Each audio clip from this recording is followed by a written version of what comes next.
Hola, bienvenidos. Este es un programa de Fundación de Estudios para la Justicia, y hoy, más allá de la importancia que tiene en sí misma la Fundación, tenemos a un primer invitado fundamental para la actualidad argentina. Se trata ni más ni menos que la doctora Carmen Argibay, actualmente ministro de la Suprema Corte de Justicia, defensora de los derechos humanos desde hace mucho tiempo y, por otra parte, ex miembro de un tribunal internacional que ha juzgado delitos sobre derechos humanos.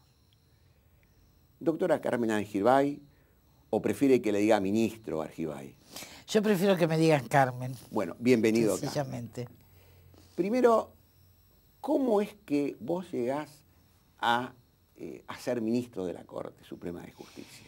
Comenzando por tu anterior ubicación en la justicia y en la institucionalidad argentina. Es bastante difícil de entender, incluso para mí en algún momento. Yo tengo una larga carrera judicial porque entré como súper pinche, digamos, en tribunales cuando era muy jovencita, incluso antes de recibirme. Después tuve un periodo cuando me recibí de ejercicio libre de la profesión, porque yo quería saber cómo era el otro lado del mostrador también, porque es mejor conocer las dos caras para poder actuar mejor. Pero después volví a la justicia, llegué a ser secretaria de Cámara en el año 76, cuando viene el golpe de Estado. Por supuesto, bueno, a mí me pusieron presa el mismo 24 de marzo a la madrugada, sin ninguna acusación, sin ningún proceso ni nada. La supuesta vinculación con Montoneros, según decía un informe que le mandaron a la Cámara del Crimen, de la cual yo era secretaria desde el Ministerio del Interior en ese momento. Estuve 9 meses presa, por supuesto me echaron del trabajo, como corresponde, y después me pasé los años del proceso militar ejerciendo la profesión como abogada. Cuando llega la democracia, el gobierno de Alfonsín me nombra juez de sentencia. En ese momento todavía teníamos el proceso escrito en la capital federal, haciendo a camarista del crimen en el año, a ver, estamos 84, 88, y en el 92, cuando cambia el proceso penal, yo había venido peleando mucho por el cambio de proceso penal para hacerlo proceso oral, pedí el pase de la Cámara del Crimen a un tribunal oral. Como era el mismo cargo, además no había demasiado inconveniente, pasé a integrar el Tribunal Oral número 2 de la capital federal, donde estuve hasta el año 2001.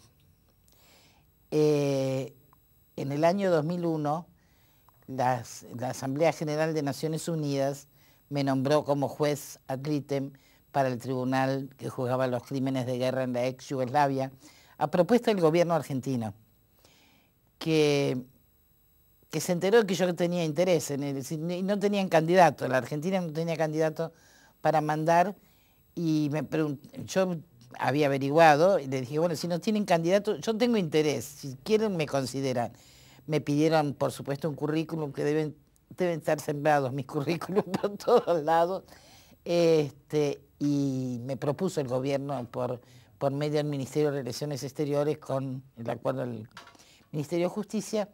Estuve 3 años en La Haya trabajando, y cuando estaba en La Haya haciendo mi segundo juicio, que era sobre el ataque a la población que estaba refugiada en Srebrenica, me llegó la versión de que el nuevo gobierno, acababa de asumir el presidente Kirchner, quería que yo fuera ministro de la Corte. Y yo en ese momento, cuando me llegó la versión, me llamó un periodista de Buenos Aires, y dije, miren, no lo creo, lo acaban de nombrar a Zaffaroni, que es un penalista. ¿Y para qué quieren 2 penalistas en la Corte? Porque justamente los juicios penales son los que menos llegan a la Corte.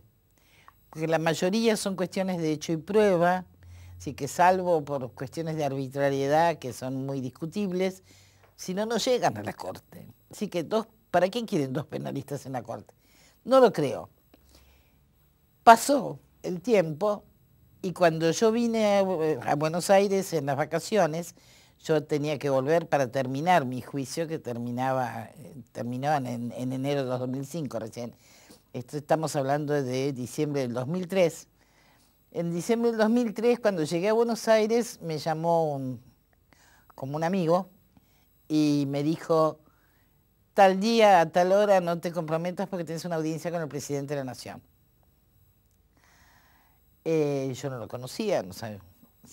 Por supuesto que me ofreció el cargo y yo le dije, mire, yo tengo un compromiso que en realidad es un compromiso de la República Argentina con las Naciones Unidas y con el Tribunal de la ex Yugoslavia.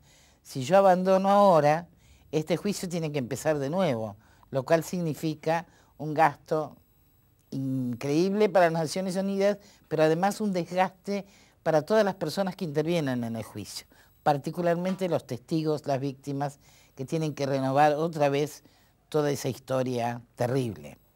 Entonces, yo tengo ese compromiso. Si usted me da tiempo a que yo termine con el juicio que estoy haciendo en Naciones Unidas, sí, me gustaría el cargo. Permíteme, ¿cómo fue esa reunión con el presidente Kirchner?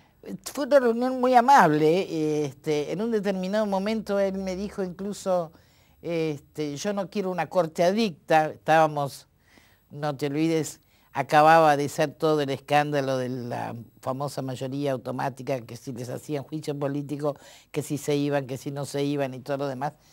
Estaban en eso.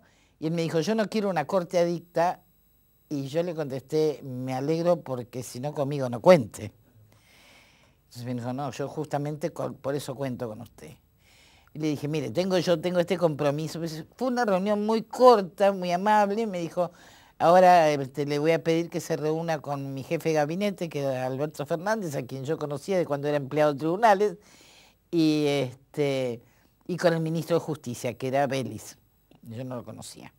Así que después me reuní con ellos, hablamos un poco del tema, les expliqué lo mismo que le había dicho, que quedaríamos muy mal frente a Naciones Unidas, Argentina quedaría muy mal parada después de haberme propuesto retirarme cuando estaba terminando un juicio, ya faltaba poco. Y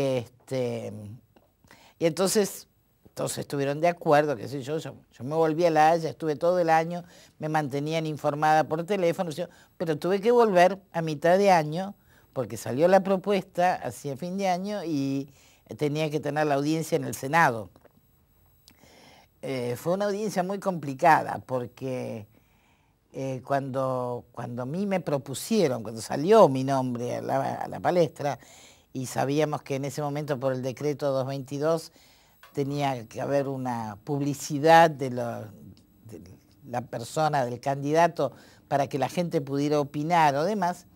Yo estaba pasando las fiestas de fin de año y un par de días de vacaciones antes de volverme a La Haya, en Miramar con mi madre y mis hermanos. Y los periodistas me encontraban en Miramar, entonces me preguntaron cosas como para saber. Y yo creo que en ese momento a lo mejor todavía era un poco ingenua, así puede ser, pero que la gente tenía derecho a saber quién era el candidato. Yo para mí era una ilustre desconocida acá, que había sido juez, que tenía una trayectoria en Poder Judicial, sí me conocían, pero la gente común no tenía por qué conocerme.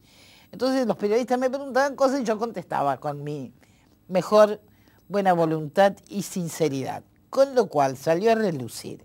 Primero que soy atea, cosa que es muy poco frecuente que la gente lo diga encima.